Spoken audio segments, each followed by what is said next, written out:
Assalamualaikum, halo balik lagi bareng Nubi Gadget. Di video kali ini saya punya dua buah smartphone kelas mid-range, Infinix Zero 8 dan Realme Narzo 20 Pro. Keduanya sama-sama punya spek dan fitur menarik. Namun di range harga 3 jutaan, manakah yang lebih worth it di antara kedua HP ini untuk dimiliki? Kalau ngelihat fisik udah jelas banget ya. Infinix Zero 8 kelihatan lebih bongsor karena punya dimensi yang lebih besar dari Narzo 20 Pro. Bobotnya juga lebih berat, 205 gram di Zero 8 dan 191 gram di Narzo 20 Pro. Untuk build quality keduanya sama-sama punya back cover dan frame berbahan plastik. Bedanya di Narzo framenya ini berwarna doff. Terus untuk desain kamera belakangnya, buat yang suka tampil beda, Infinix Zero 8 menghadirkan desain yang anti mainstream. Sedangkan Narzo 20 Pro meskipun desainnya ini nggak ada yang spesial, namun tetap kelihatan stylish, cocok dengan keseluruhan warna back covernya. Jadi menurut saya keduanya punya desain yang bagus, tinggal menyesuaikan selera masing-masing aja. Sedikit catatan, di Narzo 20 Pro BAM kameranya lebih tipis dibanding Zero 8. Meskipun pada akhirnya BAM kamera ini nggak akan kerasa kalau udah dipakein case. Oke, kemudian untuk layar, keduanya sama-sama pakai desain punch hole display. Bedanya di Infinix Zero 8 punya satu lubang kamera ekstra yang mampu mengambil foto selfie di mode ultrawide. Ukuran layarnya juga kelihatan beda, lebih besar dengan 6,8 inch di Zero 8, sedangkan Narzo 20 Pro berukuran lebih kompak di 6,5 inch. Untungnya kedua HP ini tetap pakai panel IPS beresolusi tinggi, Full HD+, jadi layarnya udah kelihatan tajam. Selain itu, layar kedua HP ini juga udah support refresh rate 90Hz ya, jadi experience user interface-nya akan terasa lebih halus, buat scrolling juga jadi kerasa lebih enak. Untuk reproduksi warna, layar di Narzo 20 Pro kelihatan lebih warm, serta kontras dan kecerahan layarnya sedikit lebih baik dari Infinix Zero 8. Di Narzo 20 Pro juga ada pengaturan temperatur warna kalau mau dia terulang sesuai keinginan. Nah, sedangkan di Zero 8 opsi ini belum tersedia pada settingan displaynya. Untuk baterai, no problem, keduanya punya kapasitas baterai yang sama 4500 mAh. Yang membedakan adalah kecepatan chargingnya. Ngecas mulai dari posisi baterai di 10% sampai dengan 100%, hanya memakan waktu 34 menit di Narzo 20 Pro dengan teknologi Super Dart Charge 65 wattnya. Sedangkan Infinix Zero 8 sedikit lebih lama yaitu 50 menit dengan charger bawaan 33 watt. Dari segi audio, Infinix Zero 8 datang dengan teknologi DTS Sound. Ada 4 buah mode di mana defaultnya adalah Smart, yang otomatis memilih mode yang cocok sesuai dengan penggunaan. Masing-masing mode kecuali Smart punya pengaturan lebih lanjut. Plus juga bisa ditambahkan efek equalizer kalau ngerasa kurang. Asiknya sound efeknya ini bisa diterapkan baik pada output suara dari single speakernya atau sewaktu sedang menggunakan earphone. Sedangkan Narzo 20 Pro nggak mau kalah, punya fitur Real SD Sound. Setelah mengaktifkan mode ini, present equalizernya baru bisa dipilih dan bisa diatur sesuka hati. Selain itu nggak begitu banyak option sih.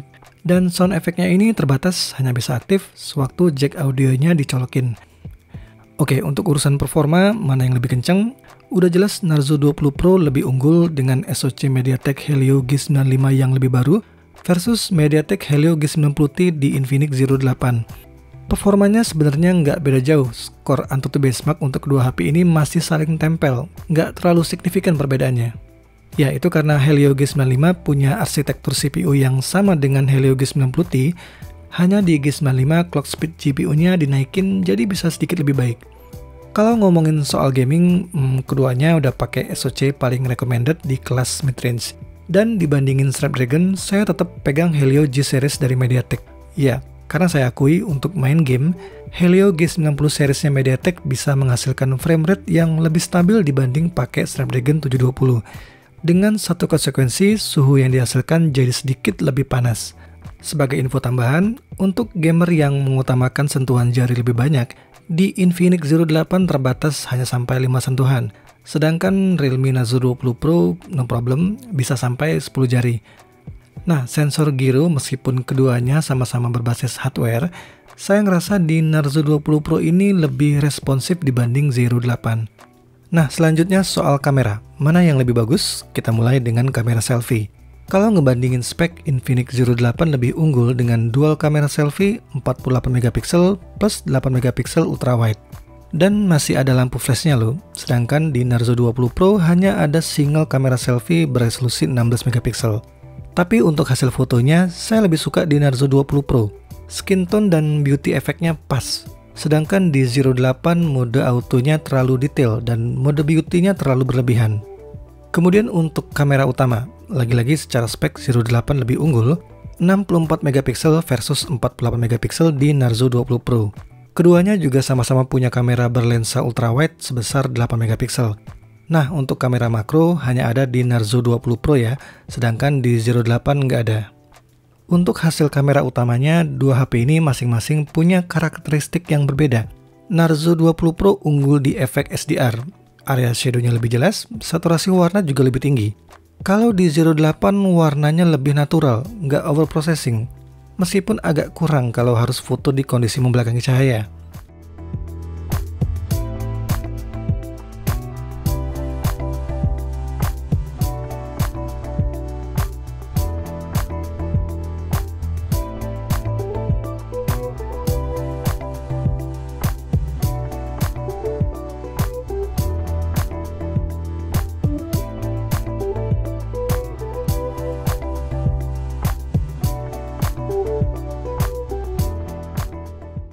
Buat yang suka ngevlog dengan kamera depan pasti akan suka dengan Zero 8 karena bisa merekam video maksimum di resolusi 4K 30 fps dan 1080p 60 fps.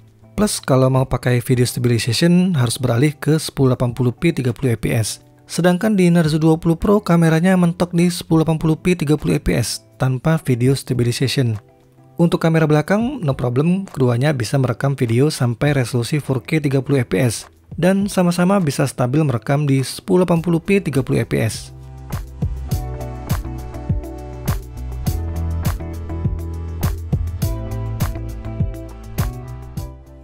Oke, pada dasarnya sih kedua HP ini bagus kok. Buat gaming saya akan lebih milih Narzo 20 Pro. Selain alasan SoC yang lebih baik, juga karena ada dukungan Wi-Fi 5 GHz sampai dengan 433 Mbps. Bakalan maksimal kalau kita punya koneksi gigabit di rumah. Yang terpenting juga Narzo 20 Pro udah punya sertifikasi Widevine L1 untuk streaming film berkualitas tinggi. Kalau alasan utamanya adalah kamera, Zero 8 adalah pilihan yang paling tepat. Spek kamera serta dukungan mode perekaman video jauh lebih baik, serta hasil foto yang lebih natural. Sayangnya Zero 8 belum mendukung Wi-Fi 5 GHz dan belum support Widevine L1 seperti halnya di Narzo 20 Pro. Nah, udah bisa mutusin milih yang mana? Coba deh komen di bawah, mana yang lebih bagus di antara kedua HP ini menurut teman-teman. Oke, sampai di sini dulu video dari saya. Kalau suka jangan lupa like dan subscribe channel ini untuk mendapatkan info seputar gadget menarik lainnya. Terima kasih udah nonton, semoga bermanfaat dan wassalamualaikum.